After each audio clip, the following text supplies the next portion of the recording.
Welcome to the Becoming Superhuman podcast, where we interview extraordinary people to bring you the skills and strategies to overcome the impossible. And now, here's your host, Jonathan Levy.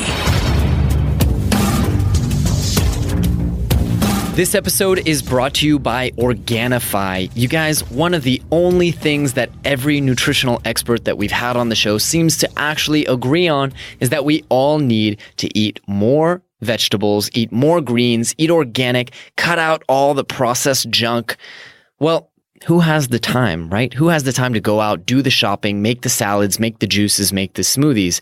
And that's what I love so much about Organifi. Their product is an all-organic green juice. It has all of the nutrients that you need. It tastes absolutely amazing, and it's made by wonderful people who I consider to be personal friends. And as listeners of this show, you guys can actually save 20% on your first order. And all you have to do is go to Organifi.com. That's Organifi.com and use the coupon code SUPERHUMAN at checkout.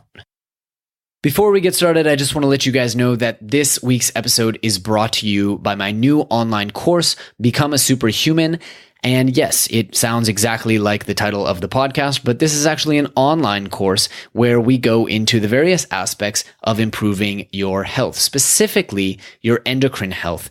More specifically, getting your testosterone up to the optimal levels. Now, whether you're a male or a female, as we've learned in numerous episodes of the show, testosterone is the ultimate feel-good motivation, improved health, improved fitness, improved body composition, super drug. Okay, so everything from your mood to your recovery time and everything in between is affected by your body's endocrine health. And what my team and I have done is we've actually taken years of my own self-experimentation, years of research, every possible literature and study we could find, and we've condensed it into a simple 3 to 4 hour program that you can follow along and make simple, safe, and easy adjustments to your lifestyle to improve your endocrine health. Now, as listeners of this podcast, you can get a very special discount by visiting jle.vi/T. That's jle.vi, just like my name, /T for testosterone. Greetings, super friends, and welcome to today's show. You guys, to get us started, I want to read you guys an awesome review from Ron Tester of the US of A, who says, one of my can't miss podcasts. I have no idea how I found this podcast, but I'm so glad I did. I subscribe to lots of podcasts, but I'm very selective about which episodes I listen to. The Becoming Superhuman podcast is one where I listen to every single episode. It's informative, entertaining, and inspiring. It makes me think and take action, makes me a better person. Jonathan is a great interviewer and an inspiration. Well, wow. Thank you so much, Ron Tester. I really, really appreciate that. It was very, very touching. And if anyone out there wants to leave a review like that, well, we certainly would not object. On to today's episode. Today, we are joined by Dr. John Day. He is a cardiologist from Salt Lake City, Utah, who spent a significant portion of his life in Asia. He is fluent in Mandarin, and he was trained at Stanford University. Now, here's where it gets interesting. He did some work, some research with a little-known village in China known as Longevity Village. And there, he discovered a people who live on average to be 100 years old or older. And over the process of getting to know them, working with them, speaking their language, Dr. Day was able to figure out the secret. He was able to determine exactly what they do and how it's so different from what we do. And I don't know if you guys know the statistics, but most people in most Western countries, well, we do not live to be 100 years old. We live to be significantly less. And so I think there's a lot of really interesting value here. Some of it will come as a surprise, but most of it won't. Most of it is a reinforcement of a lot of the stuff that we talk about every week, maybe with some new and unique and interesting angles that will inspire and motivate you. I hope you guys are able to live well past 100 with the information that you learn in today's episode. So without any further ado, let me present to you my new super friend, Dr. John Day.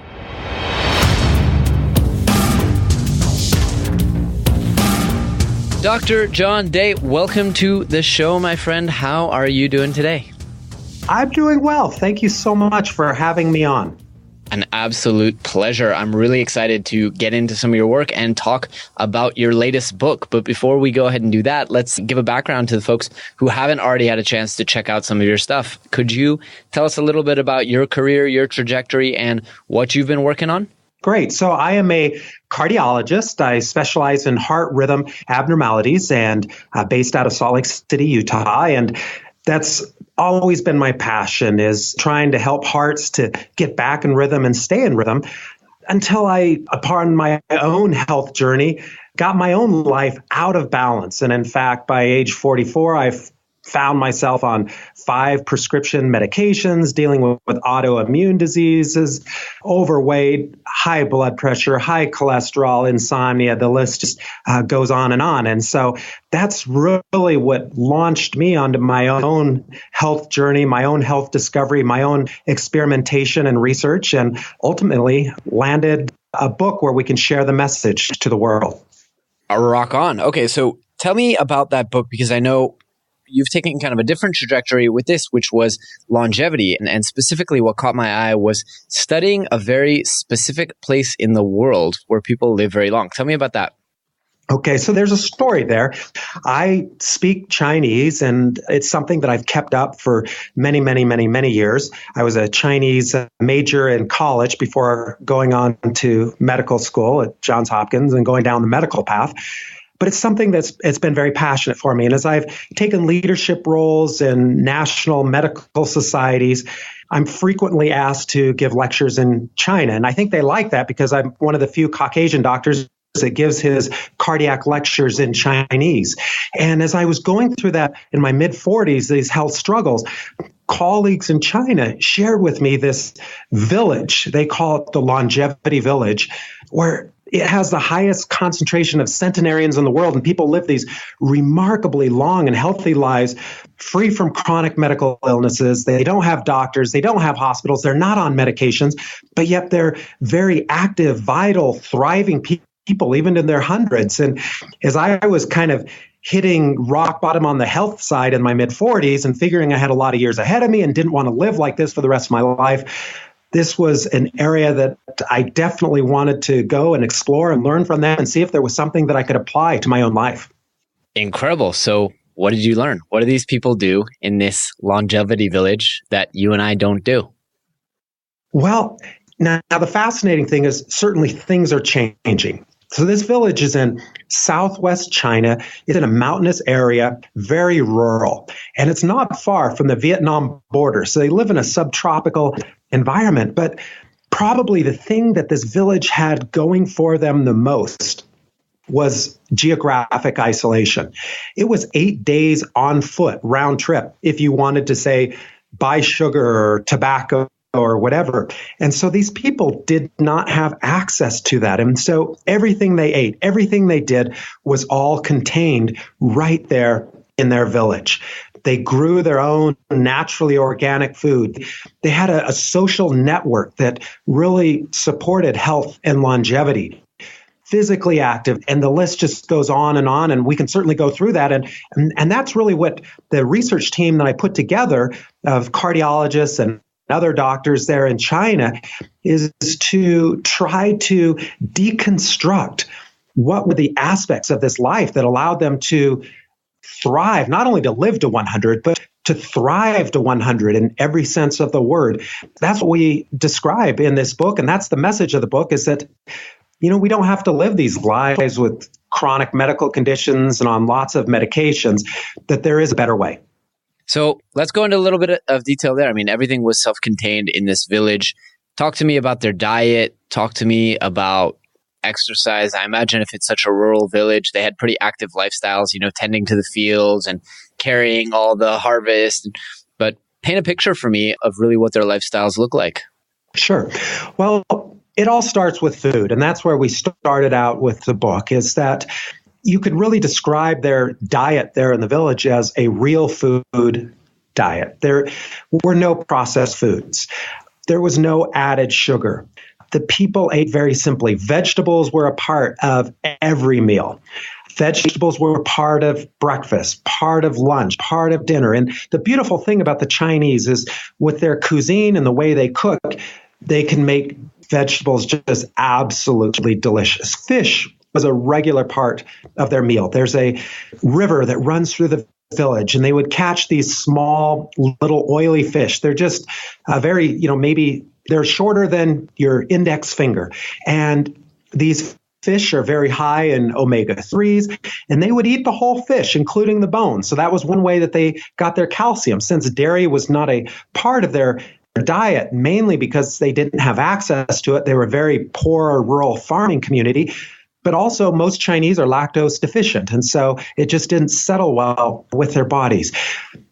They ate lots of wild fruit, wild vegetables that they would collect. And a lot of what we ate there is for 5 years as part of this project where we had our family and living periodically at periods of time with the people there in the village. A lot of what they ate almost looked like weeds, but they made it taste fantastic. A lot of nuts, a lot of seeds, and of course, rice, but they couldn't really process it the way that the white rice is, mainly because they didn't have the machinery or the tools.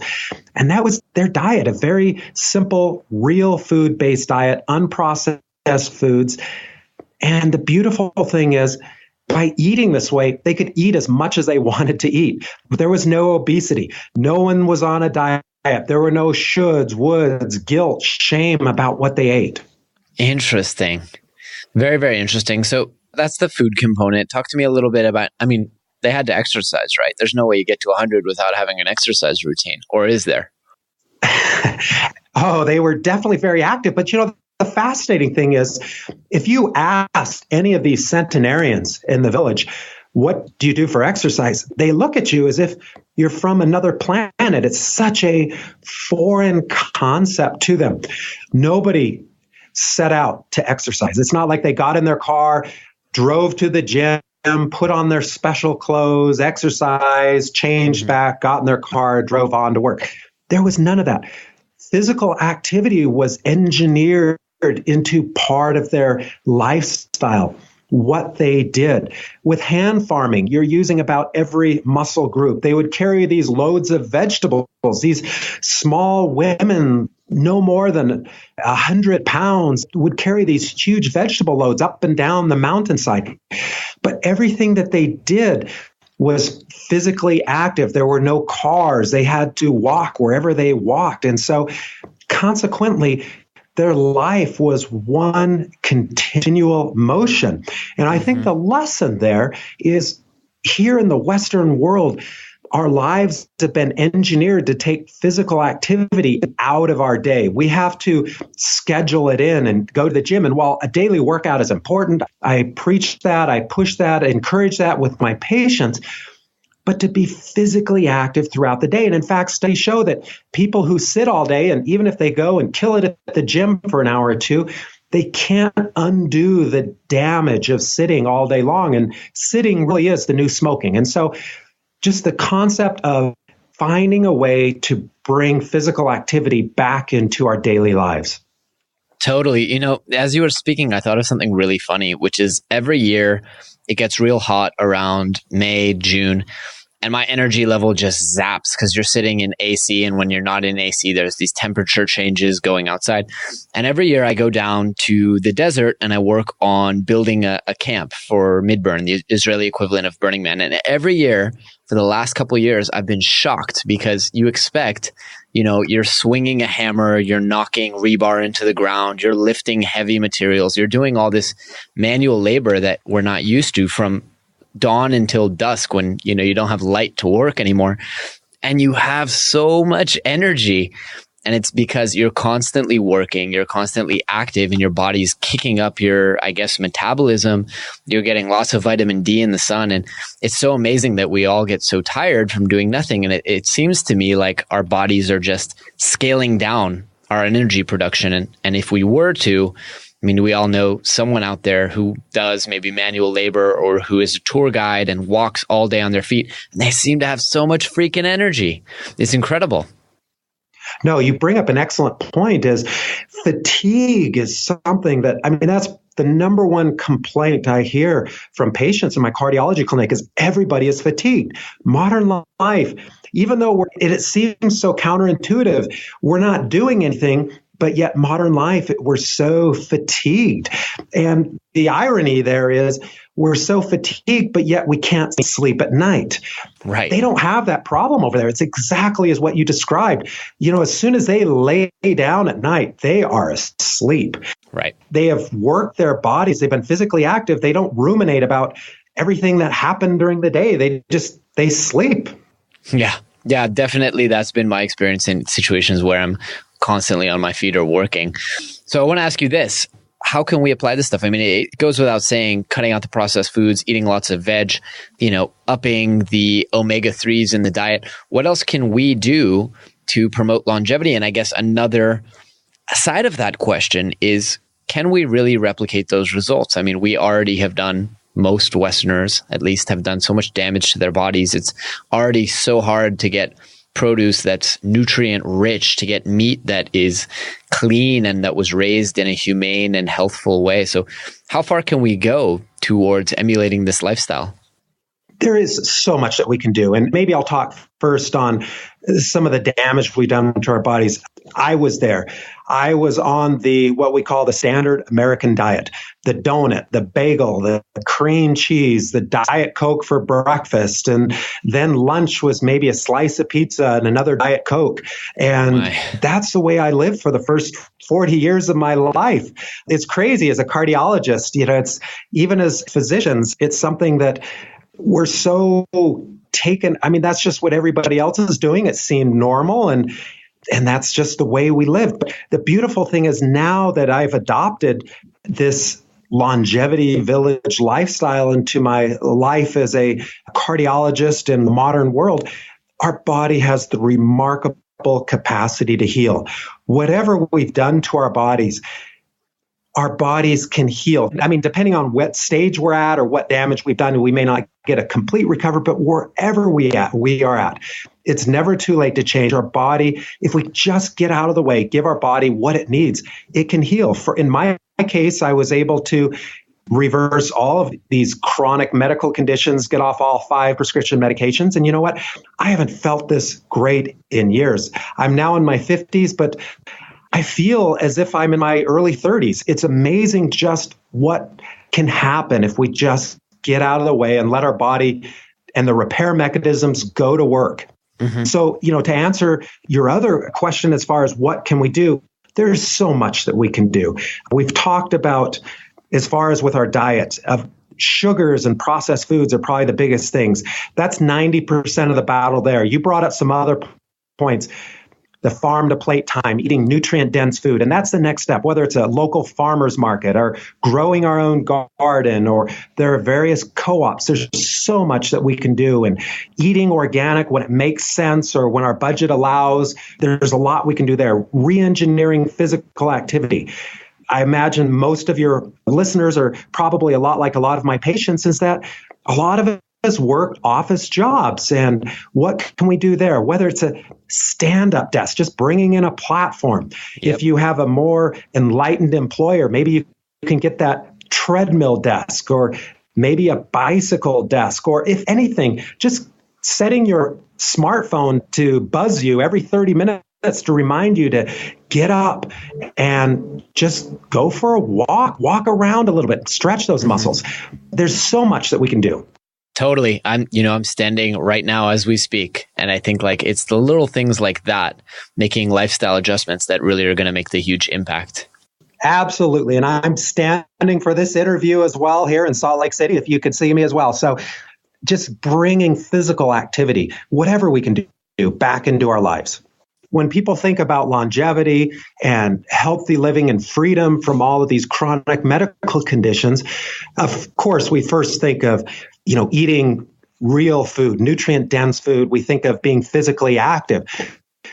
But the part that probably surprised me the most were the other aspects, the aspects we don't think about so much.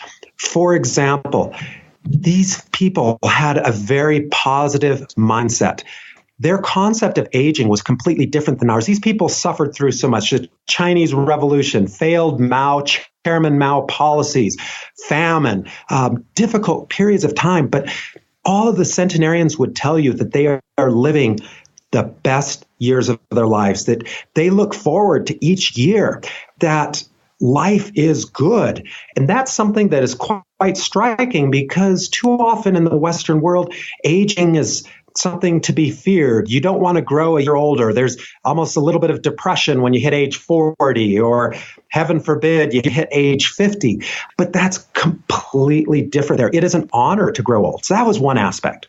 Mm-hmm. Another aspect is the social connectivity. We live in this world where we are more socially connected than ever before with social media and all of this.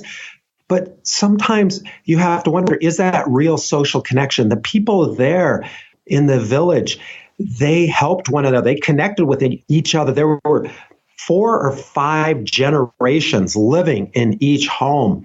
People were so socially connected that is something that often is missing in the Western world. And in fact, there are studies that show that, for example, social connection may be more important to longevity and health than even smoking or obesity.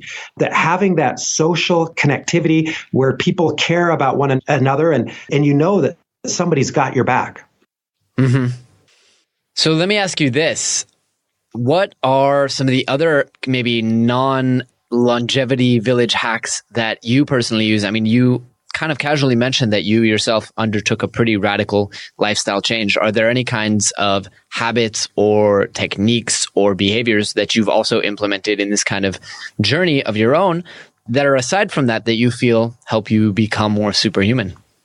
Absolutely. And, as far as superhuman, and as I look at my own journey and what I've come from this, prior to this journey, I suffered from fatigue like everyone else in the modern world. And as I've come through this experience of learning these health hacks, if you will, from this village, and these are people who are illiterate. They're not trying to hack their health. They're just doing it naturally. It makes sense, this wisdom that's been passed down from generation to generation. As I look at, as far as superpowers, that probably the thing for me now is energy. Now it's almost as if I have boundless energy. And a lot of that is, of course, we've talked about some of the obvious things, but one area, and we have a chapter in the book talking about how these people lived lives in rhythm. And that's something that you don't usually think about. These people lived lives according to their circadian rhythm. They practiced meal timing or intermittent fasting without even thinking about it.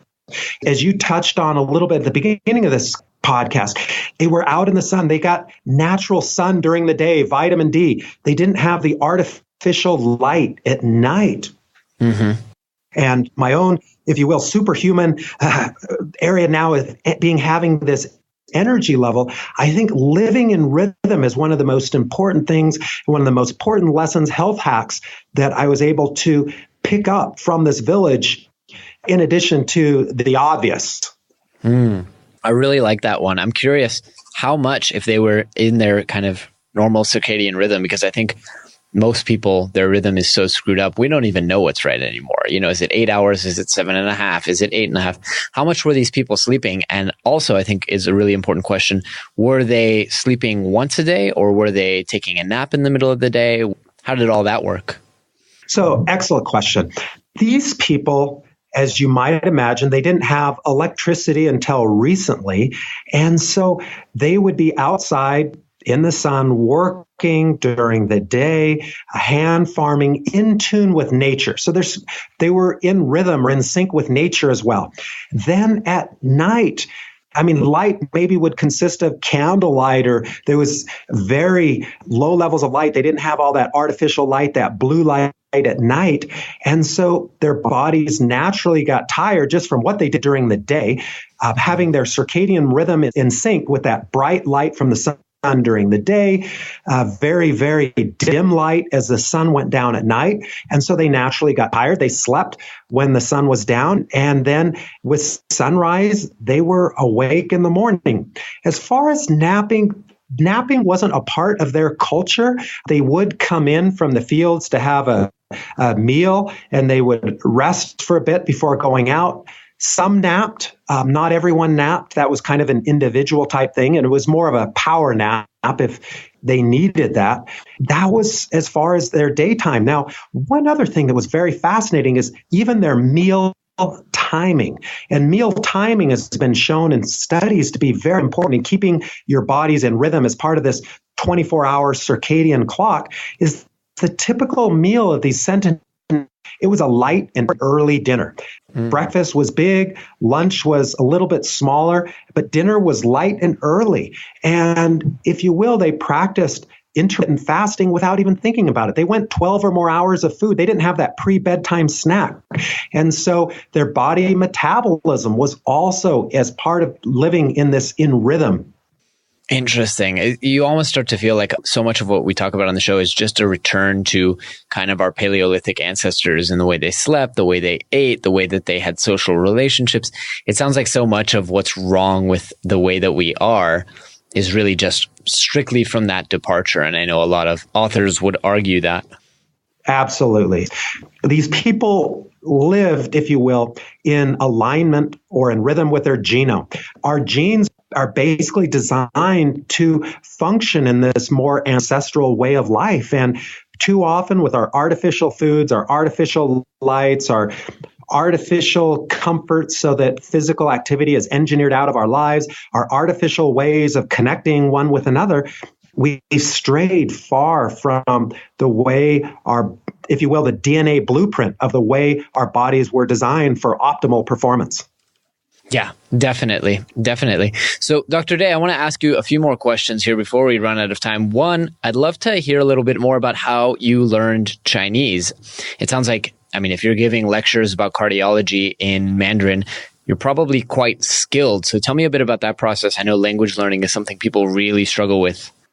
So, you actually bring up a good point. And in high school, I took German classes. And even though I took German almost every year in high school and junior high, when I graduated, I couldn't have a conversation with anyone. It's having that environment is so critical for language learning.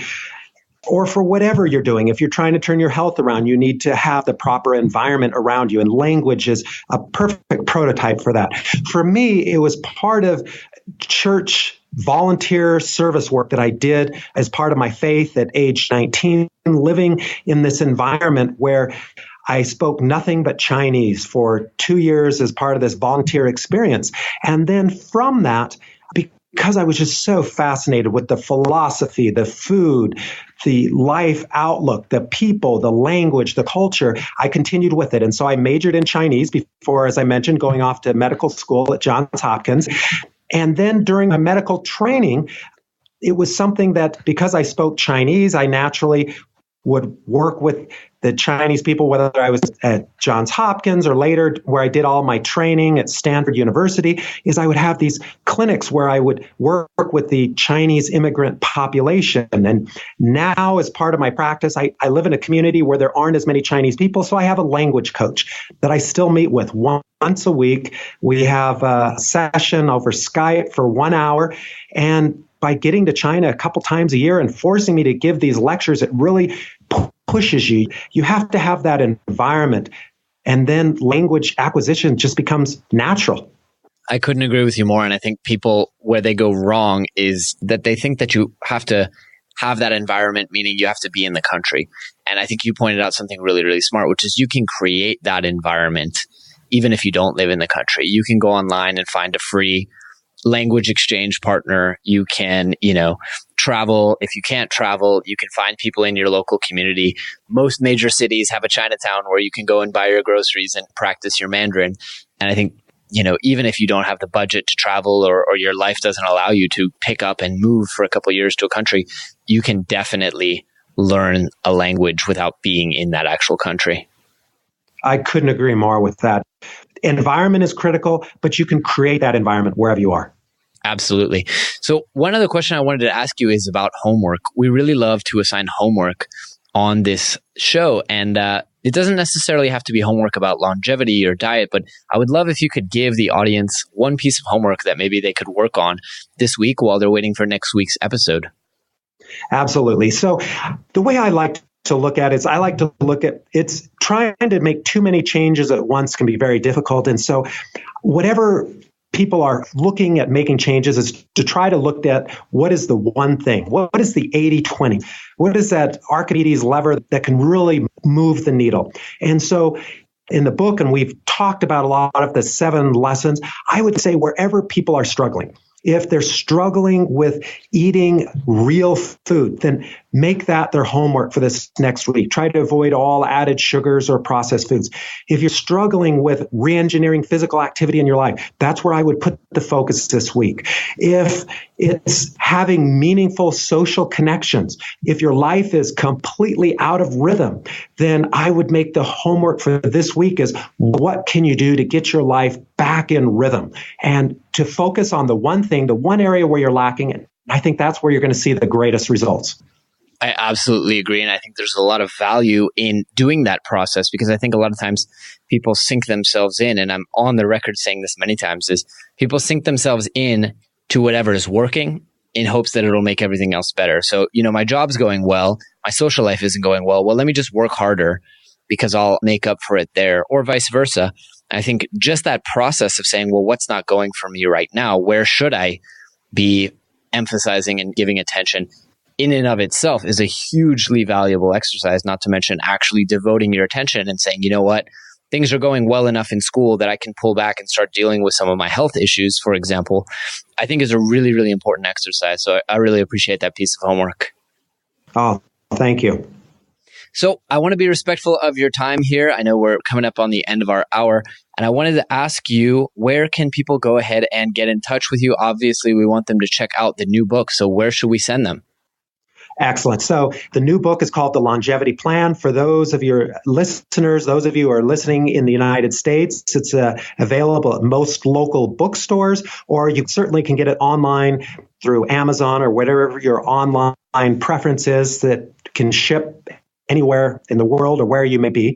To learn more about the message that we're sharing, you can go to drjohnday.com or thelongevityplan.com. There, I have a weekly blog, a weekly podcast, and we go through a lot of these lessons as well as digest the latest new medical discoveries and really try to apply it in a way as how can that apply into our modern life? How can we make that work? How can we re-engineer a better life and optimize our body's performance?